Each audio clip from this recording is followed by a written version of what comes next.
আলাইকুম রহমতুল্লাহ। আজ কিছু গুরুত্বপূর্ণ বিষয় নিয়ে আলোচনা করব। সেটা হলো দলিলে যে কথাগুলি থাকে, অর্থাৎ দলিলের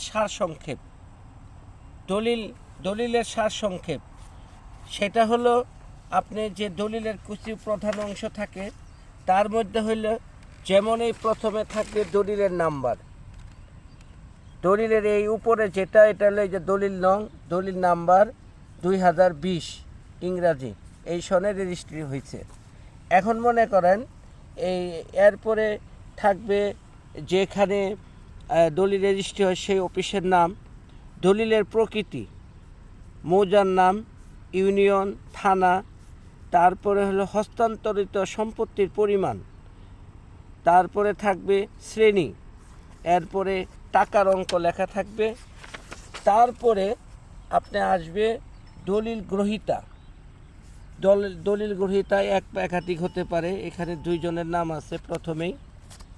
তারপরে আসবে দলিল দাতাও এক বা একাধিক হতে পারেন। এগুলি হলো খুব গুরুত্বপূর্ণ পয়েন্ট, এগুলি অবশ্যই থাকতে হবে।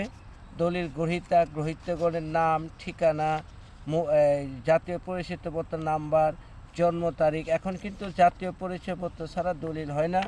জাতীয় পরিচয়পত্র কিন্তু খুবই গুরুত্বপূর্ণ জিনিস। তারপরে থাকবে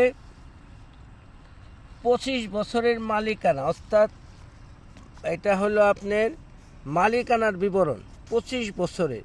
যদিও এখানে 25 বছরের লেখা থাকে, কিন্তু আমরা এইগুলিকে সিএস থেকে শুরু করে, এই দেখেন সিএস থেকে শুরু করে অদ্যাবধি, সিএস থেকে শুরু করে এখন বর্তমান আমাদের অঞ্চলে বিআরএস দ্বারা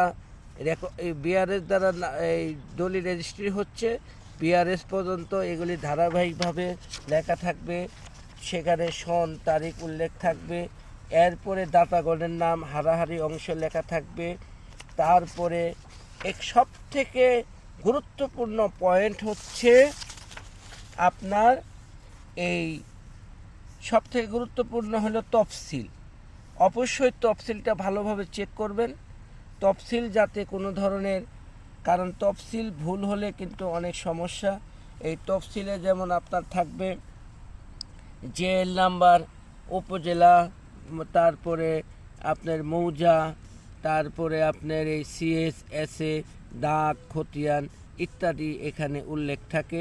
যা এখানে জমির পরিমাণ লেখা থাকবে, তারপরে জমির মূল্য লেখা থাকবে, জমির পরিমাণ লেখা থাকবে, দলিলের দাগ না আপনার সম্পত্তির চৌহদ্দি লেখা থাকবে। চৌহদ্দি কিন্তু খুবই গুরুত্বপূর্ণ, এই অংশটা খুবই গুরুত্বপূর্ণ।